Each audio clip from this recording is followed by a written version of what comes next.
नमस्कार, हेडलाइंस बिहार देख रहे हैं आप। मैं हूं आपके साथ प्रियांक सौरभ। बिहार में बढ़ते क्राइम को लेकर लगातार विपक्ष सरकार को घेरता रहा है और कई सारी ऐसे मुद्दे हैं जिसको लेकर इन दिनों सियासत गरमाई हुई है। हमारे साथ राजद के वरिष्ठ नेता, राष्ट्रीय महासचिव श्याम रजक हैं। सर, एक बार फिर से एक बड़ी घटना को अंजाम दिया गया। जिस तरीके से कल बीजेपी के नेता को गोली मारी गई, बार बार आप लोग लॉ एंड ऑर्डर को लेकर सरकार पर सवाल कर रहे हैं, क्या कुछ कहेंगे? देखिए, स्टेपनी की अपनी प्रेशर होती है। स्टेपनी पर ज़्यादा प्रेशर दे दीजिएगा तो गाड़ी का ट्यूब फटना ही है। तो नीतीश कुमार जी स्टेपनी हैं और स्टेपनी के आधार पर एनडीए चल रहा है, तो लॉ एंड ऑर्डर कैसे ठीक होगा? स्टेपनी तो अपना जान बचा ले वही काफ़ी है, तो अपना जान तो बच ही नहीं रहा है, तो यहाँ लॉ एंड ऑर्डर की क्या स्थिति रहेगी? आप देख रहे हैं जितने जगह जितनी घटना हुई किसी का उद्भेदन नहीं हुआ। रुपेश हत्याकांड हुआ, 2 माह हो गए लगभग, लेकिन उसके वही भी खोज खबर नहीं हुई। अभी बीजेपी के प्रवक्ता शमसी साहब की भी गोली मारा गया, उनको पारस में भर्ती कराया गया है। उसी तरह से दिव्यांग बच्ची के साथ रेप हुआ, उसको हत्या किया गया। उसी तरह से एक छोटी बच्ची को घर में ही जला दिया गया। घटनाएं अगर मैं गिनने लगूं तो एक बहुत बड़ा कश्ती हो जाएगा और उसकी कोई सीमा नहीं रहेगी। सारे पन्ने मिट जाएंगे, ख़त्म हो जाएंगे, लेकिन अपराध का जो ग्राफ है वो ख़त्म नहीं होगा। तो अपराध के ग्राफ बढ़े हैं और जो सरकार स्टेपनी की सरकार स्टेपनी बाबू हैं, उससे कुछ समझने वाला नहीं है और दिन प्रतिदिन घटनाएं हो रही है। आप लोग मानव श्रृंखला बनाने वाले हैं 2 दिन बाद, क्या कुछ तैयारी है? मेरी पूरी तैयारी है और पूरा महागठबंधन की तैयारी है। पूरे करमनाशा से लेकर के और किशनगंज तक हमारी पूरे, और इधर आपका बगहा से लेकर के और इधर आपका जहानाबाद तक पूरा, या डोभी तक, वो पूरा आपका रजौली तक, वो पूरे जगह मानव श्रृंखला की तैयारी हुई है। उसमें महागठबंधन के जो दल हैं सब मिल करके ये करेंगे और बहुत ही सफल होगा।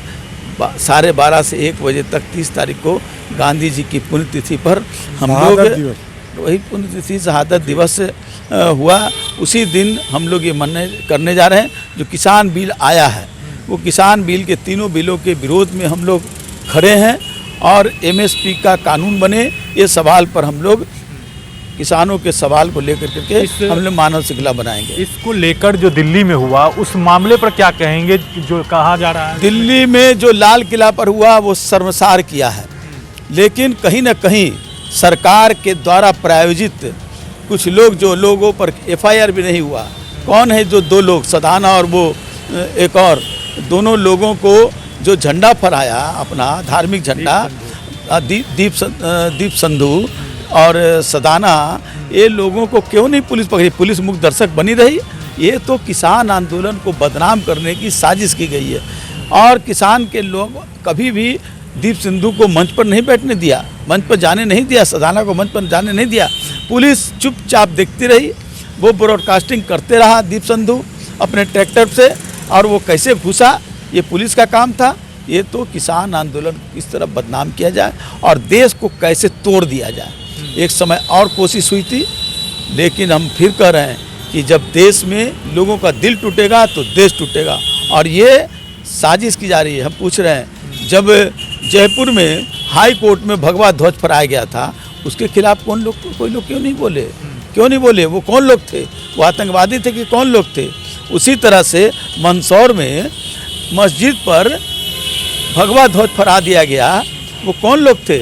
ये धार्मिक व्यवस्था फैलाने वाले लोग, ये देश को तोड़ने वाले लोग, ये टुकड़े टुकड़े गैंग, यही लोग हैं जो RSS के द्वारा पैदा किए गए लोग हैं, जिनका नाम उन लोगों ने टुकड़े टुकड़े दिया है।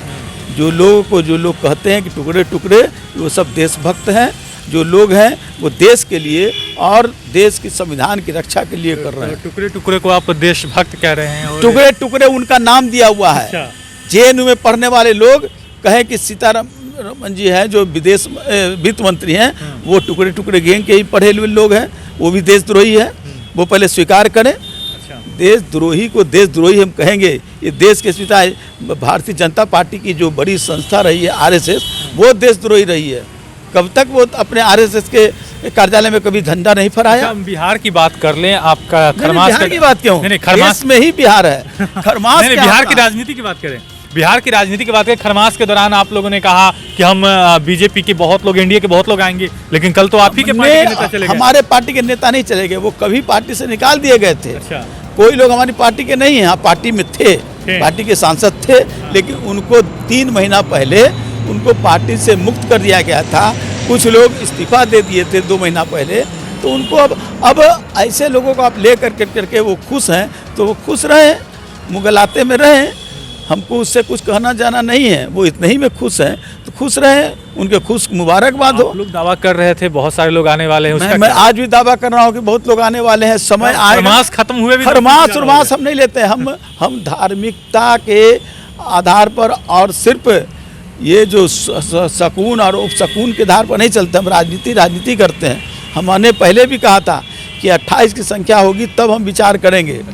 17 पर हमारा संपर्क है, आज भी संपर्क है। 28 जब तक नहीं होगा हम नहीं पुरा रहे हैं, उनको पुराना है। हम तोड़ने में विश्वास नहीं करते, हम जोड़ने में विश्वास करते हैं। तोड़ने में वो लोग विश्वास करते हैं, हम जोड़ते हैं, हम जोड़ने में विश्वास करते हैं। वो 28 जब हो जाएंगे हम उस पर विचार करेंगे, और विचार करेंगे कि वो लोग इस देश की अस्मिता के साथ है कि नहीं, देश में जो सांप्रदायिक सद्भाव है, देश में सामाजिक न्याय है, देश में जो सभी वर्ग के लोगों के साथ एकात्मतावाद है, इन चीज़ों पर वो विश्वास करते हैं। तो उन लोगों के साथ हम मिलकर के करेंगे। हमारे लिए सत्ता सीट से महत्वपूर्ण हमारे विचार है। लालू जी के स्वास्थ्य का क्या अपडेट? लालू की स्वास्थ्य थोड़ा ठीक हो रहा है, लेकिन अभी भी चिंताजनक स्थिति है। चलिए, तो हमारे साथ श्याम रजक जी थे, उन जिनसे हमने बातचीत की है तमाम मुद्दों पर। 2 दिन बाद मानव श्रृंखला का निर्माण किया जाएगा। बिहार में जिस तरीके से क्राइम बढ़ रहा है, इन सब मुद्दों पर बातचीत की है। क्या कुछ होता है, तमाम अपडेट्स, हेडलाइंस बिहार आप तक पहुंचा रहा है।